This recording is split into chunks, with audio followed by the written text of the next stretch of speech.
The movie begins in Los Angeles during a shootout between police officers and several bank robbers armed with automatic weapons.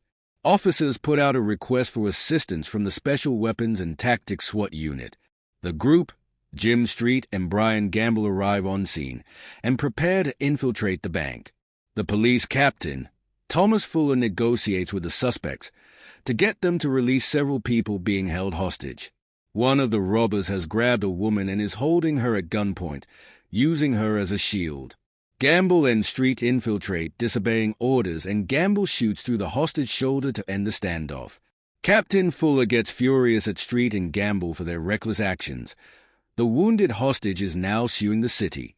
Fuller removes both officers from SWAT as punishment, regulating them to cage duty of distribution of weapons to other officers. Fuller offers Street a chance to remain on SWAT if Street rats out Gamble for recklessness. Street meets up with Gamble later on, but Gamble believes Street has betrayed him and walks out, essentially leaving the police force behind. 6 months later, Street is still in the gun cage.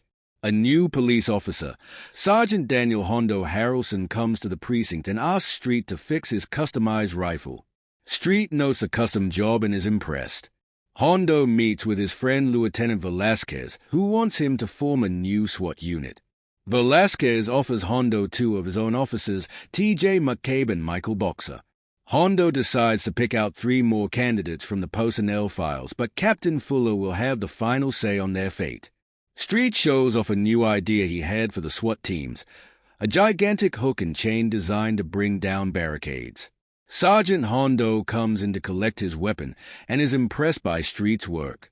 Out at the officer's targeting range, TJ manages to outshoot Hondo, but Hondo bets $200 that Street is a better shot. TJ, not feeling threatened by a gun bunny like Street, agrees to the challenge. They face off, and Street ends up victorious. Meanwhile, a young man named Alex arrives at Los Angeles International Airport and heads out into the city. He intends to visit his uncle's favorite restaurant as a birthday surprise. Hondo recruits Street into being his driver for a day in order to recruit more SWAT members. They investigate an officer named Deacon K, who is found in the middle of a foot pursuit with a suspect. Hondo ends the pursuit early, angering Deke. Hondo invites Deke to study at SWAT school. Hondo and Street go to speak to a police officer named Chris Sanchez, who has applied and been rejected to SWAT 3 times previously. Officer Sanchez is a woman, and women are not usually permitted to join the SWAT teams. Despite this, Hondo offers her a spot on the team. Hondo asks Street if he wants to fill the last spot on the team. Street is hesitant, knowing that Captain Fuller is very unlikely to approve him for SWAT. Street also confirms that he did not say anything bad against his old partner, Gamble. Hondo meets with the captain. Fuller rejects both Sanchez and Street, but Hondo refuses to back down. Alex comes to a local gourmet restaurant and meets his uncle, who is shocked at his nephew's arrival. It appears that Alex's uncle has been stealing money from the family for some time, and Alex has come to exact revenge. Alex stabs his uncle and leaves the restaurant. Since the car Alex is driving is his uncle's and there is an arrest warrant out for that name, the officers detain him for questioning and verification of his identity. The next day is the first day of SWAT school. Hondo puts the group through several tests, including infiltration, armor, weapons, physical conditioning, and long-range shooting. They are soon performing admirably. Team's final evaluation. Fuller has set up a unique scenario. The team will have to infiltrate an airplane taken over by terrorists. They will have to take back the aircraft and take out all 6 hijackers within the time limit. While looking over the plane schematics, Street realizes that there is an alternative entry point for the plane, a tiny elevator shaft which only one member of the team could fit through. Sanchez. They move into the plane, and the group takes out all the hijackers and sets a new record for the course in the process. Alex is still in jail, frustrated because his fingerprints do not match his identification, and thus he must remain locked up. Sanchez follows Street to his favorite bar and witnesses a confrontation between Street and his ex-partner Gamble. Then next day the SWAT team is activated for their first mission. Lieutenant Velasquez outlines the situation. A crazy man has barricaded himself in a house and is taking shots at officers through the windows.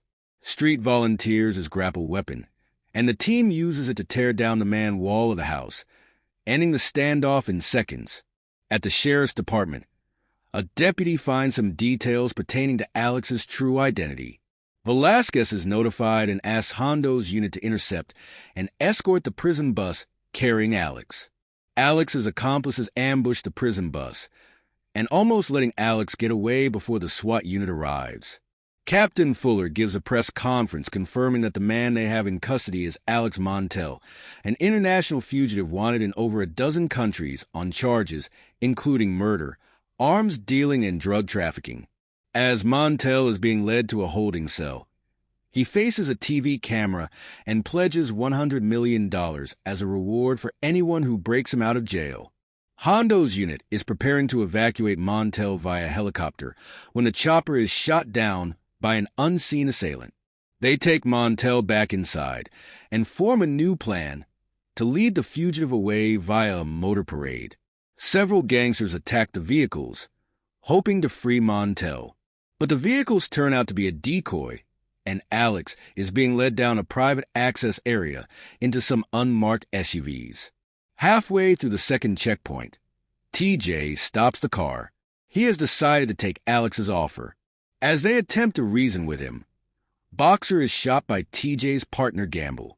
Street screams out for help via the radio, and the rest of the team shows up within seconds. Hondo and Street chase Gamble's group into the local subway station. They miss the train and hope to catch it at the next station. But Deke and Sanchez report that the train did not arrive at the station, so they give chase in the tunnels.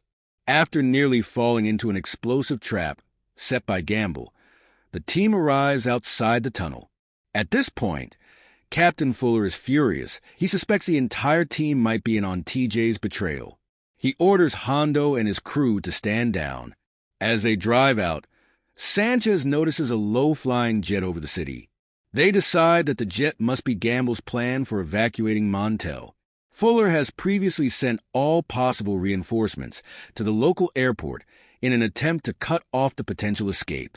Hondo and his group follow the jet, which is actually landing on a bridge rather than at the airport. Hondo gets radio confirmation that Gamble has hostages on board the airplane, and they need to stop the craft immediately to save innocent lives. Hondo drives their car into the landing gear of the plane, crippling it. A gun battle erupts between SWAT and Gamble's team. Sanchez is hit in the shootout, receiving a minor shoulder wound. Alex makes a break for it, but Deke follows, echoing his earlier foot pursuit, and recaptures Montel. Hondo confronts TJ inside the plane. TJ asks about Boxer. Hondo is hesitant but confirms that Boxer has received treatment and will presumably survive from his injuries. TJ pulls out his gun and shoots himself in the head, preferring death over facing his actions. Street chases Gamble into a train yard where they have one last fight. Street prevails, and Gamble is decapitated by a passing train. Fuller arrives, commending the team for their work, but pointing out that the job is not yet finished. They take a SWAT bus out to the nearest federal prison, finally releasing custody of Montel to the proper authorities. In the ending scene, as they sit on the bus heading home, a report of a robbery in progress comes onto the police band. Hondo points out that their shift has technically been over for 12 hours. Despite this, the team agrees to mount up and head out to their next mission. Thanks for watching.